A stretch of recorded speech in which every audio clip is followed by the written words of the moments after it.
Tell you what, this is very good information for me as a director who has not worked with y'all yet. How to come into our working relationship without how to not piss Darius off. I don't think that goes that easily. You can always piss me off, mate. There's no worries. Yeah, Darius gets pissed off all the time. Doesn't matter. It really doesn't matter. I also get angry pretty fast, so we can just be there screaming at each other and then, that's nice. And then hug it out. Aww.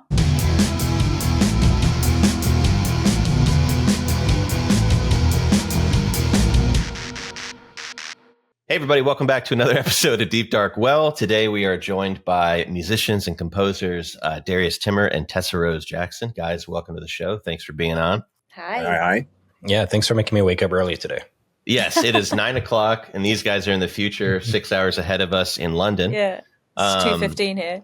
We've had the pleasure of working on a few projects together and actually, got to meet for the first time in person since we started working together. But you guys are insanely talented. And in addition to having, like your band and touring around, you also do short films, feature films. You've made music videos. Like, I feel like you guys have kind of run the gamut as far as music stuff, but then that's also extended into film and other areas. So I think we wanted to kind of chit chat about your experiences with that and just learn a bit more about your process and kind of, sort of the things that inspire you and keep you going. I think I'd love to know a little bit more about like your background and like how you guys, maybe a little bit about like how you met and then how that kind of became like where you guys are. I want to know how y'all met. We met at a gig.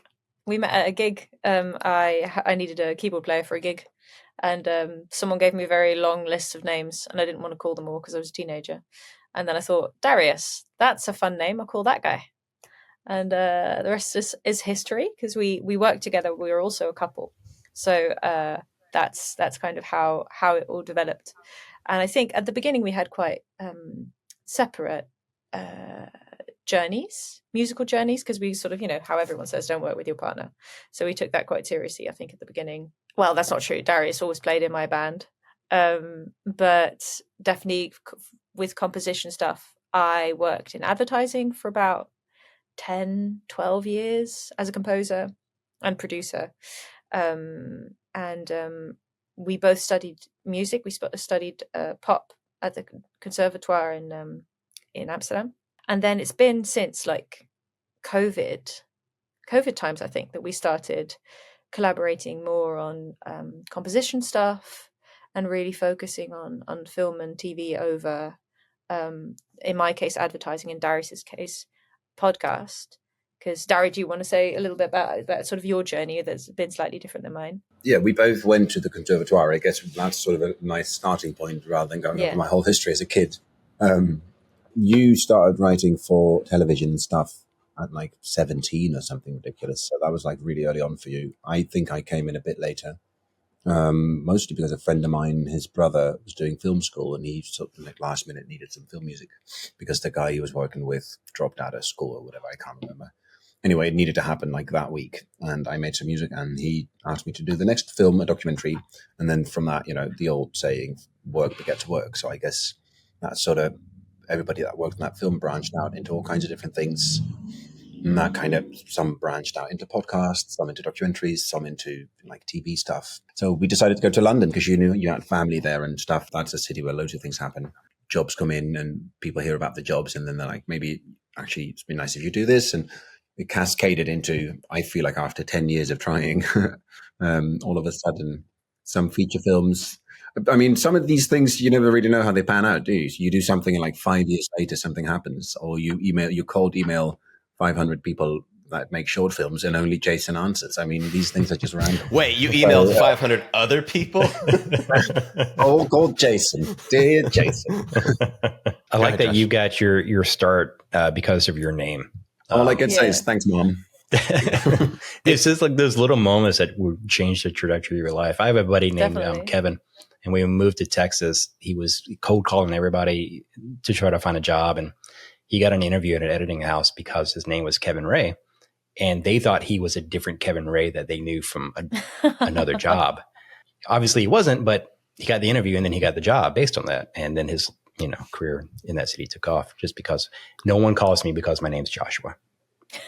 It's a great name. Very boring name. I keep telling you, you got to go by Joshy J, man. It'll change things for you. I might change it. I want to talk too about like just going back and forth on that idea of like happenstance, because that is how we met. I mean, how we started working together was, I remember on my bio, my website, I said something stupid about tacos. Tacos, in your email. Of course. I think so. You'd seen Checkpoint on Dust. And then you sent me an email and you, I guess, read my bio and you mentioned something about like, I also like horror movies and tacos. And I was like, these people seem cool. And that was it. And that's all it took, to start a conversation and to start working together. It's so easy. Food. It's just food. Food-based love. That's just it. Food is important. But like in a different, time, we would have never, ever worked together. It's a weird thing about what would have happened otherwise. I mean, you can't really fathom it because something else would have happened. It's not going to be your life exactly the same just without this one thing. It is going to be a completely different life, but it's weird to think about that for sure. Yeah. All those alternate universes where we never met and then I wasn't holding you back and you went on to do self-deprecation. Which beyond belief. How do you feel like, playing in the band and doing film, do those things sort of like cater to one another? Like, do you feel like they're totally separate entities or? Both. It's actually really good to have like these two arenas that you can sort of flip between. Tessa is not being recorded. Weird. I had to change location because my internet was too bad. No, so yeah, for me at least, and I think for Darius, for you as well, it's really nice to have like these two arenas that we can move in, and it actually really inspires each other because we both have pretty severe ADHD and just like lots of different things. And I think it's really inspiring to just constantly be able to do something new and figure out something new. And definitely as a singer-songwriter, I'm not sure if it's very healthy to like be the main artist all the time. I think it does problematic things to your ego.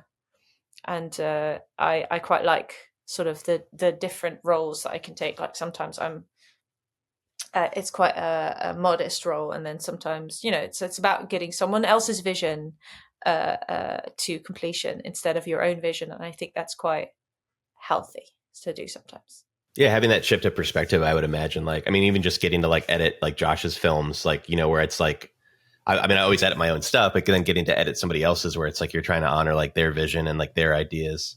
And you guys are so insanely talented at scoring. Like the thing I find the most like interesting is like, writing songs is one thing, and figuring out what that is, but you story tell a lot in your music as well. But I'm always interested, like with scoring, it's like you are literally going through this film and like trying to find ways to heighten, the film through these little like intricate moments that have like really small details here and there. And I feel like with your last album specifically, like, and all your stuff is amazing, but like you do a lot more like storytelling. So I'd love you to talk about like that as well. And like, if that's evolved over the years as well, like considering now that you have been doing more film and series and things like that. Oh, definitely. At the beginning, I think I was very much a musician. So I liked melody and I liked harmony, and that was the most important thing. And actually having worked in film has really helped like heighten a sense of narrative. And the marriage of narrative in words and narrative in sound choices and like production. And I think Darius and I both really enjoy that, like trying to find something, a theme in the words of the song that will then also be translated in how the song sounds, and then together that will be like even more, I don't know, visual or something.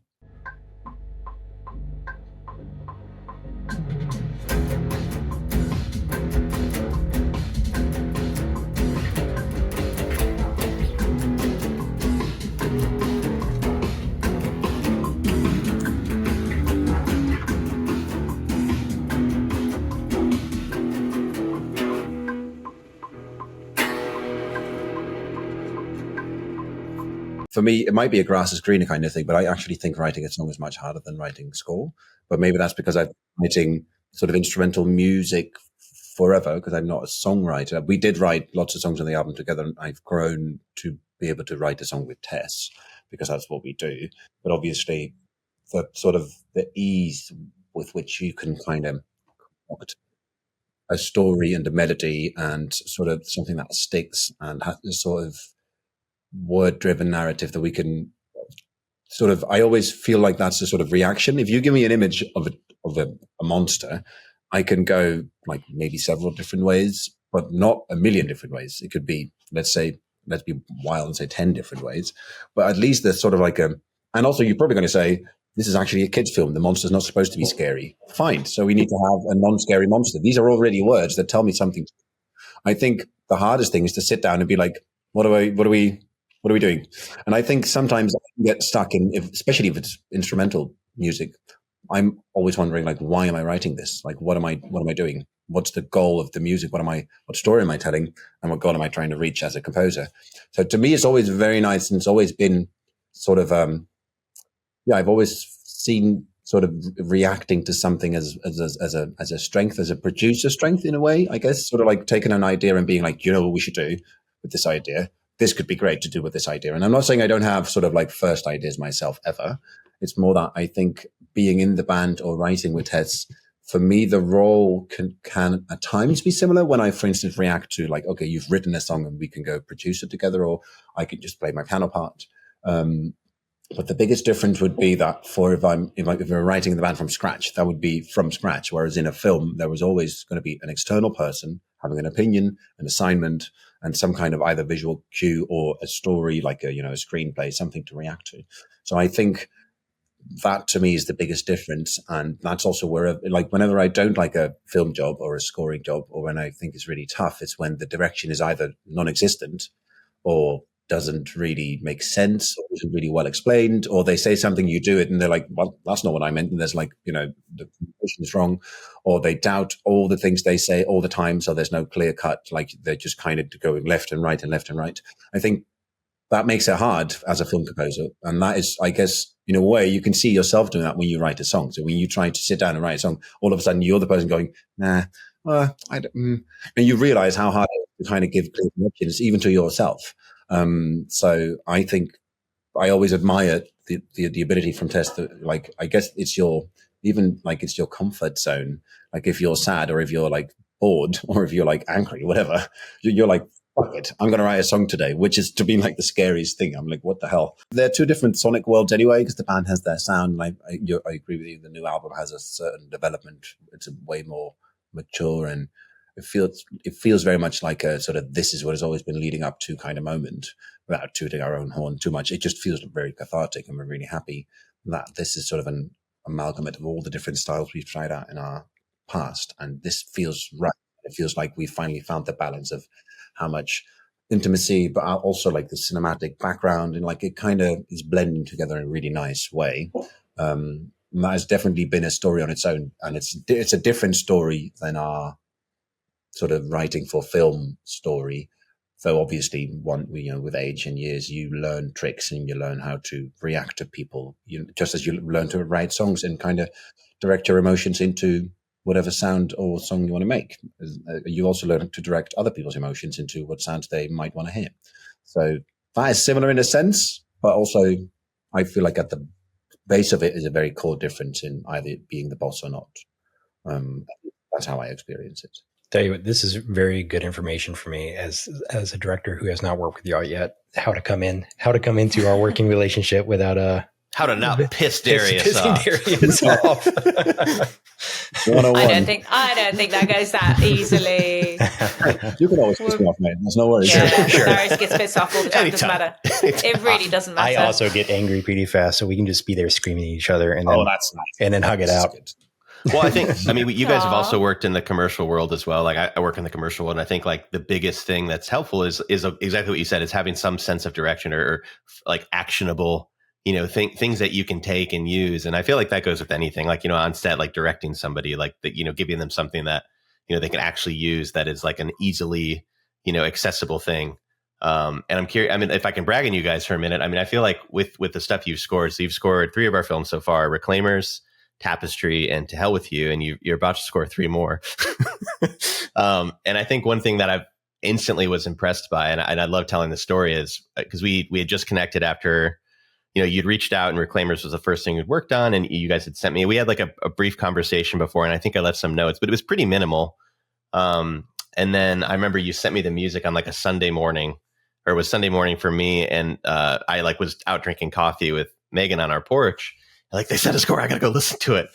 And then she like walked in and she's just like, she like saw me like smiling. She's like, you seem pretty damn happy. And I was like, this is incredible. Like, this is like it's one of those. Sweet. Yeah. I feel like you guys are so good at what you do and you understand like your ability to speak that film language as well. Well, we're just massive film nerds. I think that's a big thing.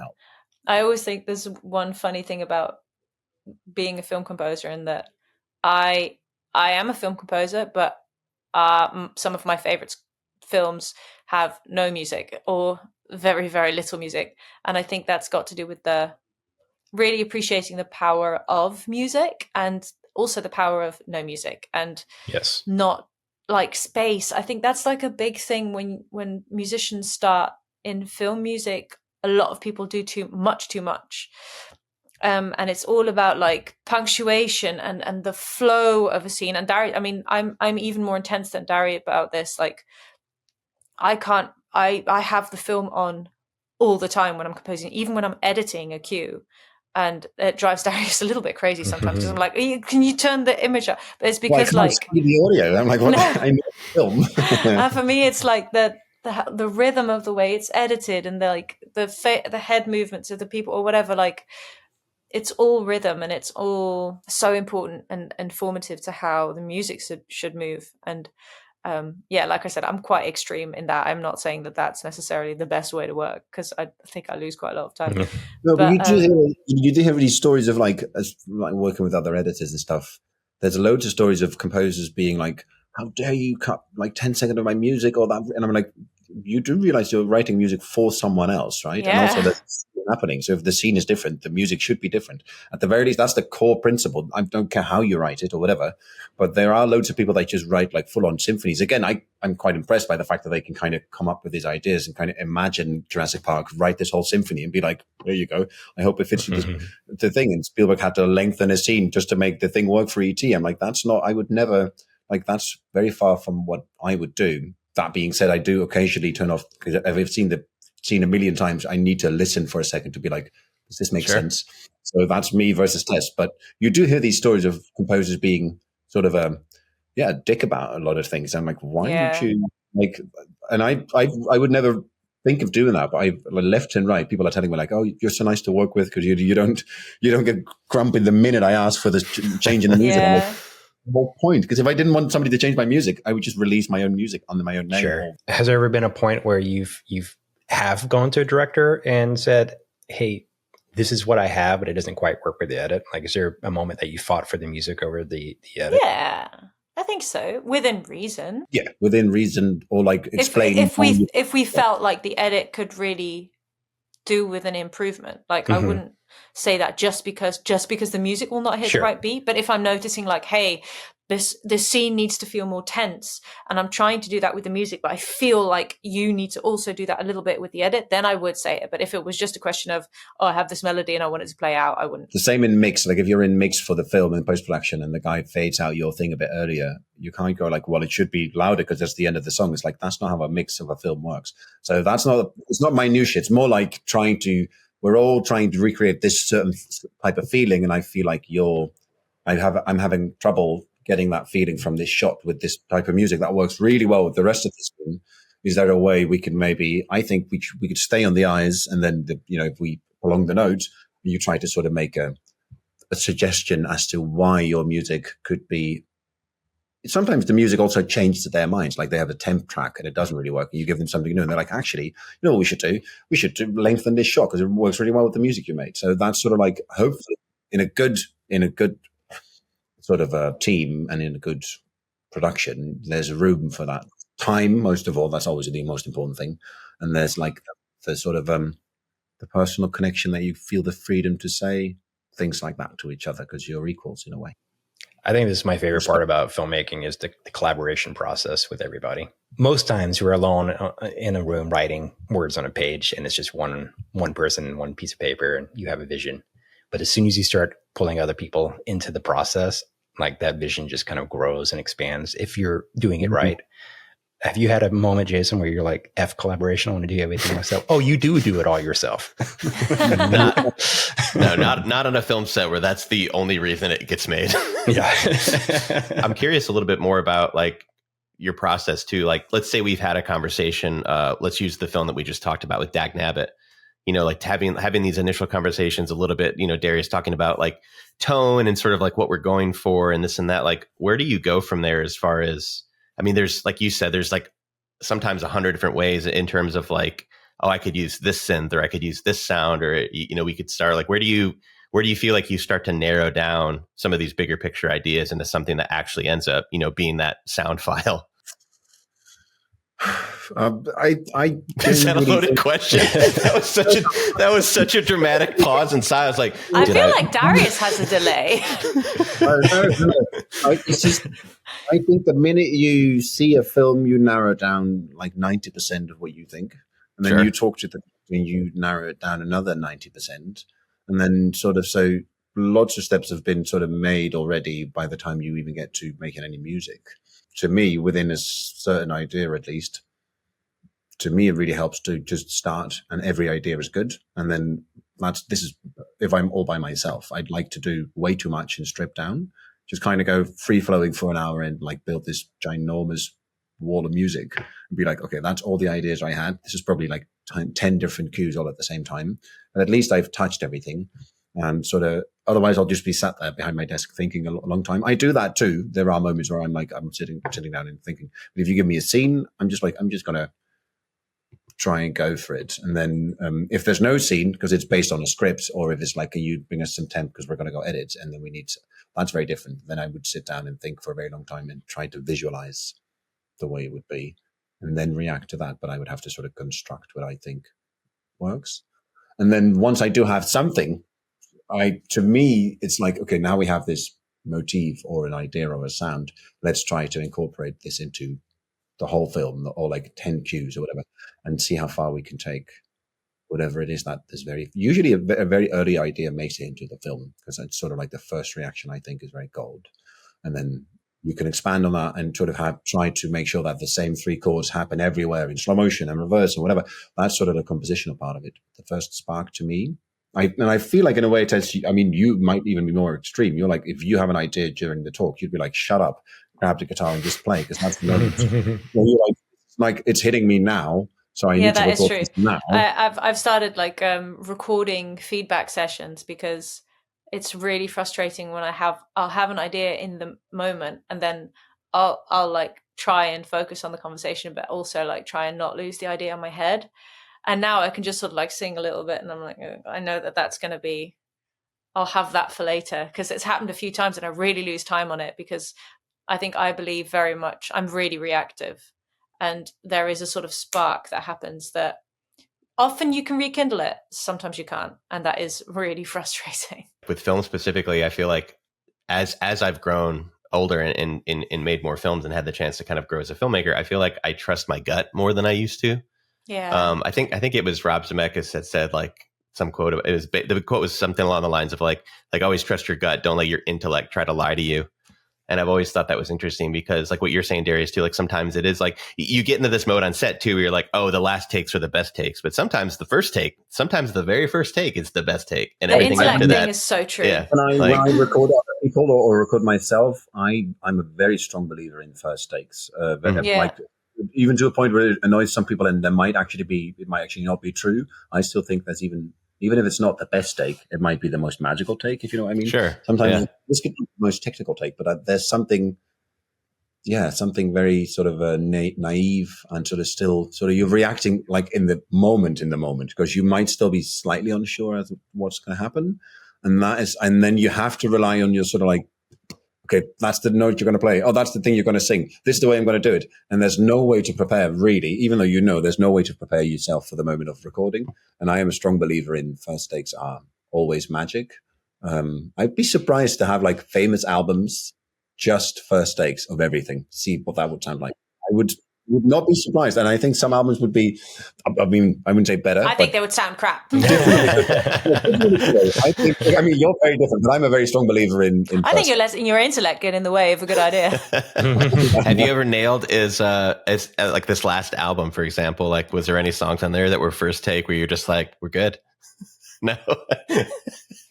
Third take. I think third take is fair. I feel like more than 5 takes, then it might not be today. There's one or two piano bits that are first takes. For instance, Darius has done that. But the Bricks is the demo recording, which is just like, let's record this. It's nice, and then we just made a recording. True. Okay, no, that's true. Oh yeah. So there are.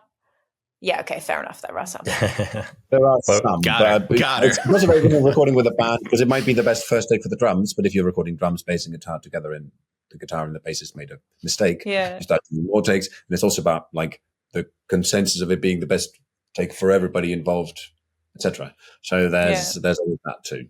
It's like especially on a film set, there's all those different things that like have like, between the performance camera, if there's a cup in the set or something that isn't easily painted out, like all those little things that then have to work together. And Megan and I, my wife, talk about this all the time, where it's really special, when you get that feeling after watching a film specifically where just everything worked, like everything danced together beautifully for an hour and a half or 2 hours. And you're just like, wow, that was really cool. That was even possible. There are moments where I think you can disregard one other element if everything else works, right? Sure. Definitely. Have you all seen Requiem for a Dream? So there's a moment where the mom character was giving her monologue, and the camera goes out of focus a little bit while she's crying. And Aronofsky was so pissed because the performance was so good, but then he saw the DP was crying during the take, and he used that take because of the effect it had. Also, it's like it's art. It's the tears fogging up the thing. I mean, it's nice. Yeah. It's like having a little camera jitter or something too, where, it was supposed to be smooth. Like, I don't know, sometimes I feel like that just plays into the scene and you would never think that it wasn't intentional. I need to get out of this meeting room because someone else is going to have a meeting here now. So I'm going to change location, and we also have another meeting in like 3 minutes. Well, I'm definitely going to go into the other room now. Is there any film you go back to before you start a project, or is there an album that you listen to before you start a project to kind of get in the mindset of I'm going to start? Oh, that really depends. Really depends on it. Usually, if it's a specific genre, like a friend of mine has written a fantastic script, which is very much a sort of early 2000s aesthetic. So I just went back and like rewatched Eternal Sunshine and Little Miss Sunshine and all the Sunshines, Juno, to sort of live in that world a little bit. And I think that's kind of just whatever gives you inspiration. I think there's no. Yeah, but it can be dangerous because it really depends on I don't believe in that. I don't believe in that. I don't think it's dangerous. I don't think it's dangerous to get inspiration. No, that's true. But I can also sometimes maybe get disheartened a bit when I'm like, oh, that's just really good. Yeah. Why would I get motivated? Or you want to steal it? I find myself going back to some of the same films before I start, just to kind of get inspired. We watch Evil Dead 2 before everything we do. And it shows. Which is probably why we connected. I mean, that should have been in the first email. Right. Where can people find your work, including the band, some of your film scores, where they can follow you on social media and just keep up with everything you guys got going on? Social media. It's Tessa's name, isn't it? It's just my name. It's terrible, isn't it? So Tessa Rich Jackson on Instagram. You can try TikTok, but I'm really not really on there. Website, tessarichjackson.com. That's it. My name is also my website, but it's not. I think if you follow Tessa, you will see me and you will find me too. And there's an album coming. This is something we should do, Tess. Our manager told us to always say this.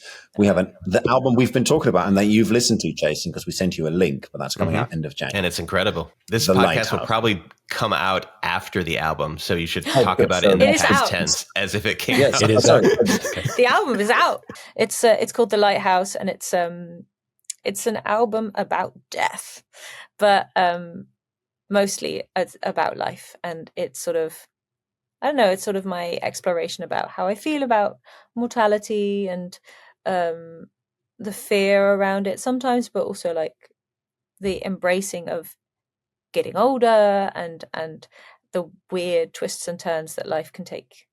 And I think musically it's got a little bit of, there's this like, it's not gothic, not at all. I mean, I make folk music, so there's always going to be a little bit of gothic in there, but I don't know, there's some spooky elements that I really like. And I was raised by two mums, and one of them died when I was quite a young teenager. So like some of the songs are kind of musings on like what it would feel like if she were to haunt me, which to me I'd just like that. Because I miss her. So it's one of those things. I'm always like, when people talk about haunting, I'm like, I think that would be quite nice. There can be a sweetness to it. It's not just doesn't fear. Sound scary at all. I'd really like to see her again. So some of the songs are kind of like imagining what a conversation like that would feel like, or so. yeah, I'm really proud of it. It's a beautiful album. You guys did it. I mean, it's an amazing. I'm glad I got to hear it, sort of early access. But if you guys have not listened to it yet, you need to go check it out because it's incredible, and as well as your whole catalog of stuff. You guys have such a nice, like it all has like the same sort of. It all lives in the same world, but like each album kind of has its own like identity. And I don't know. That's part of what drew me to like wanting to work with you guys in the first place. Was I just the way that you recorded songs and stuff, there were just really unique things happening. And just the idea that you could then take that and translate to film scores. I was like, oh, I bet this is going to be, and it has, it's led to some very cool film scores that have elevated the movies. I do think that's one of the elements that I think has been one of the better developments, is that earlier on we would maybe try to write a song and make it sound like a film score. Now it's more as if we approach the story of the song as if that was a film, which is a very different element. So you're not putting in too many elements from like orchestral stuff or synth stuff or whatever. You're not trying to make it too big or cinematic. It's more that so there's like a story about your mum haunting you. And it was like, if we just add this, like loads of reverb to this piano, it is kind of like a ghost. And it's like minimizing this into like, what could this one element be that ties into the story, rather than if we make it like a film score, people might think this is a film story. I think that's a really nice thing about this. It's a folk thing, but every now and then there's like this nugget or like one instrument going off into basically a cinematic, like, why are you making this sound? Well, I'm this part of the story. And I think that's a really nice combination. Now, we've definitely also taken into our film scores where we've sort of trimmed down, not doing too much, but rather trying to have this one element be the key of what you're trying to convey with the music, or what you're trying to latch onto with the music, like if there's grief or a thing or whatever. So I think that's, back to your earlier question, that is sort of what ties it together nowadays, and which may have been slightly more apart in the earlier albums and early days. Well, we'll also wrap this up. I know you guys need to. Oh, go ahead. I have to. One question back to you, because you mentioned Evil Dead 2. Do you like Evil Dead 2 better than Evil Dead 1? Oh my God, Darius! No, we're doing this now. There are. I will say, Evil Dead 1 was the first one I saw naturally, so that is a special place in my heart, strictly because my buddy sort of showed that to me. It was like I was staying at his house real late at night. I think he literally had a VHS tape in like a shoebox under his bed. So it was this like forbidden thing and it was, far gorier than anything I had seen. So Evil Dead 1 will always have, I think, a special place, also for like the very nature of just how that movie was made and the idea of these buddies going into the woods and, in a different way, but very similar to like growing up. Like that was sort of like my angle as well. Like I'm just going to take some friends and start making some stuff. So, but if I had to pick one out of the three, I think Evil Dead 2 is probably my favorite, like film as a whole. I watched Army of Darkness first, because of the cover on the VHS where they tape. Just like, yeah. Army of Darkness didn't say it was a sequel on the cover. And I'm like, I just want to watch this movie with this guy with a chainsaw hand and a shotgun. Then I realized it was, the third part of the film. So I went back and watched Evil Dead thinking it was going to be just as goofy, and it was not.